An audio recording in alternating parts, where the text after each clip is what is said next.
যাদের নিয়ে কেউ কাজ করে না, আমি তাদের নিয়ে কাজ করেছি।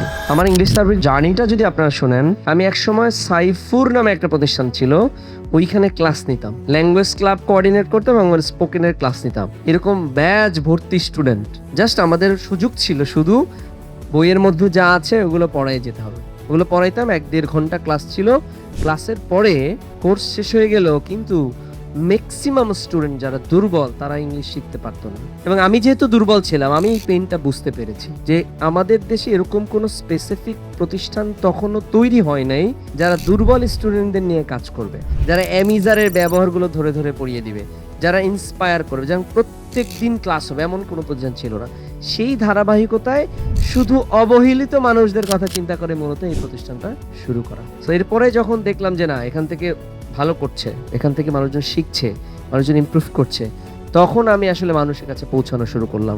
আমি লাইফের সবচেয়ে বড় একটা ভুল করেছি, আমার সারা জীবন এই ভুলের জন্য রিগ্রেট করতে হবে। সেটা আমি যখন ইংলিশ শিখতাম তখন আমি বন্ধুদেরকে বলতাম, কারণ ইংলিশ শেখা মানে হচ্ছে স্বপ্ন বড় হওয়া, আমি বিদেশে যাব, আমি ভালো কিছু করবো, রাইট?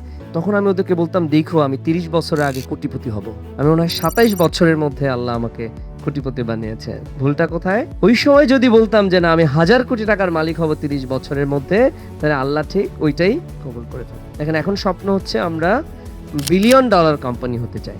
বিলিয়ন না, মানে $1 বিলিয়ন ভ্যালুয়েশন চাই। 1 বিলিয়ন মানে হচ্ছে 12,000 কোটি টাকা প্লাস, মানে ইউনিকর্ন হতে চাই, স্বপ্ন দেখছি আর কি। আমাকে যদি আপনি শুধু বাংলাদেশের প্রত্যন্ত অঞ্চলে দেখেন, তাহলে কখনোই এটা বিলিয়ন ডলার কোম্পানি হওয়া পসিবল না। এটা দেখতে হবে সেই মালয়েশিয়ার পোখারা পর্যন্ত, সেই পাতায়া পর্যন্ত দেখতে হবে, সৌদি আরবের সেই তুর পাহাড় পর্যন্ত।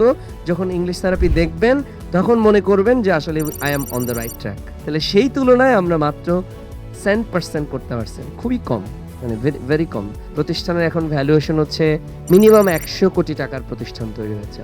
সো এটা তৈরি হয়েছে মূলত মানুষদের ভালোবাসায়। আমি যখন প্রথম বই লিখি, আমি যখন প্রথম পেজ করি, গ্রুপ করি, তখন আমার কাছের মানুষজন আমাকে ইন্সপায়ার করতো। আমি লাস্ট অনেক দিন ধরে প্রত্যেকটা কমেন্টের রিপ্লাই দেওয়ার চেষ্টা করতেছি। আমি নিজে, আমি পোস্ট দেই, আমি মেসেজের রিপ্লাই দিচ্ছি, আমি হোয়াটসঅ্যাপে শত শত মেসেজের রিপ্লাই দেওয়ার চেষ্টা করছি, এখনো শেষ করতে পারি না।